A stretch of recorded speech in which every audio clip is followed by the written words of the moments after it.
আসসালামু আলাইকুম প্রিয় শিক্ষার্থীবৃন্দ। তো তোমরা যারা খুলনা প্রকৌশল প্রযুক্তি বিশ্ববিদ্যালয় অর্থাৎ কুয়েটের ভর্তি পরীক্ষা শিক্ষার্থী রয়েছে, তো তোমাদের কিন্তু ভর্তি পরীক্ষা আগামী 11 জানুয়ারি 2025 তারিখে কিন্তু তোমাদের পরীক্ষাটি হবে। তো প্রতিটি আসনের জন্য কিন্তু তোমাদেরকে 23 জন করে লড়াই করতে হবে।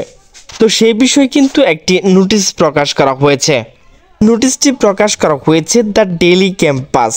তো নোটিশে বলা হয়েছে কুয়েটের ভর্তি পরীক্ষা 11 জানুয়ারি। তো প্রতিটি আসনের জন্য 23 জন শিক্ষার্থী লড়াই করতে হবে।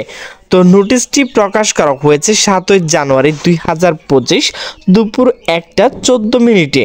তো নোটিশে বলা হয়েছে দেশের প্রকৌশল ও প্রযুক্তি বিশ্ববিদ্যালয়গুলোর মধ্যে অন্যতম খুলনা প্রকৌশল ও প্রযুক্তি বিশ্ববিদ্যালয় কুয়েট 2024-25 শিক্ষাবর্ষের প্রথম বর্ষ ভর্তি পরীক্ষা আগামী 11 জানুয়ারি 2025 তারিখে কিন্তু শুরু হবে।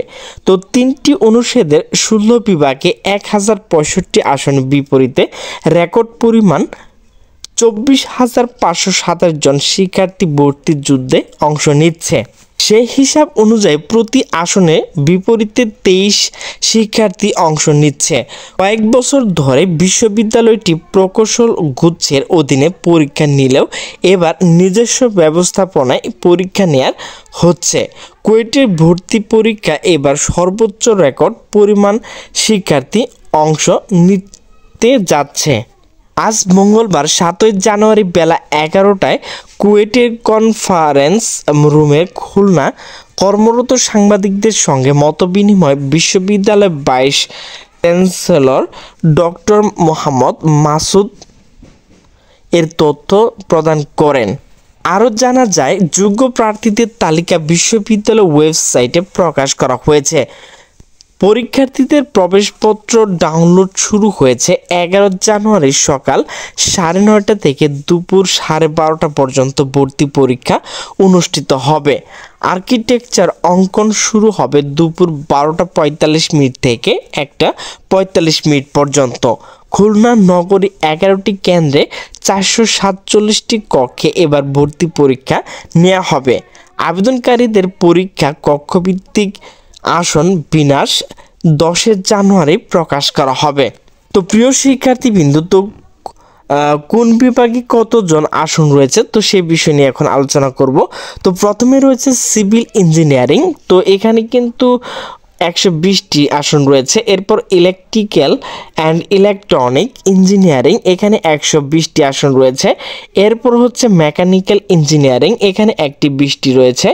এরপর কম্পিউটার সায়েন্স অ্যান্ড ইঞ্জিনিয়ারিং, এখানে 120টি আসন রয়েছে। এরপর ইলেকট্রনিক্স অ্যান্ড কমিউনিকেশন ইঞ্জিনিয়ারিং, এখানে 60টি আসন রয়েছে। ইন্ডাস্ট্রিয়াল ইঞ্জিনিয়ারিং অ্যান্ড ম্যানেজমেন্ট, তো এখানে কিন্তু 60টি আসন রয়েছে। এছাড়াও leather engineering 60, textile engineering 60, urban and regional planning, এখানে 60টি রয়েছে। এরপর হচ্ছে building engineering and construction management, এখানে 60টি রয়েছে। এরপর বায়োমেডিক্যাল ইঞ্জিনিয়ারিং, এখানে 30টি রয়েছে। এরপর আর্কিটেকচার 40টি। এরপর হচ্ছে ম্যাটেরিয়ালস সায়েন্স অ্যান্ড ইঞ্জিনিয়ারিং, এখানে 60টি আসন রয়েছে। এরপর হচ্ছে এনার্জি সায়েন্স অ্যান্ড ইঞ্জিনিয়ারিং, এখানে 30টি আসন রয়েছে। এরপর হচ্ছে কেমিক্যাল ইঞ্জিনিয়ারিং, এখানে 30টি আসন রয়েছে। এরপর হচ্ছে মেকানিক্স ইঞ্জিনিয়ারিং, এখানে 30টি আসন রয়েছে। তো সংরক্ষিত ক্ষুদ্র নগোষ্ঠী এবং চট্টগ্রাম বিভাগের পার্বত্য জেলা অধিবাসীদের জন্য 5টি আসন সহ 3টি অনুষদে 16টি বিভাগে মোট 1065 শিক্ষার্থী ভর্তি করা হবে। তো প্রিয় শিক্ষার্থীবৃন্দ, তোমরা যারা খুলনা প্রকৌশল প্রযুক্তি বিশ্ববিদ্যালয় অর্থাৎ কুয়েটের ভর্তি পরীক্ষা দিবে, তো তোমাদের যে ভর্তি পরীক্ষা তো সেটি কিন্তু 11 জানুয়ারি শুরু হবে। তো সেই জন্য তোমাদেরকে বলবো তোমরা ভালোভাবে প্রস্তুতি নেবে। তো তোমাদের একটি আসনে কিন্তু 23 জন লড়াই করতে হবে। তো প্রিয় শিক্ষার্থীবৃন্দ, আমার ভিডিওটি যদি ভালো লাগে তাহলে অবশ্যই লাইক কমেন্ট শেয়ার করবে। তো সকলে সুস্থ থাকবে, ভালো থাকবে। আল্লাহ হাফেজ।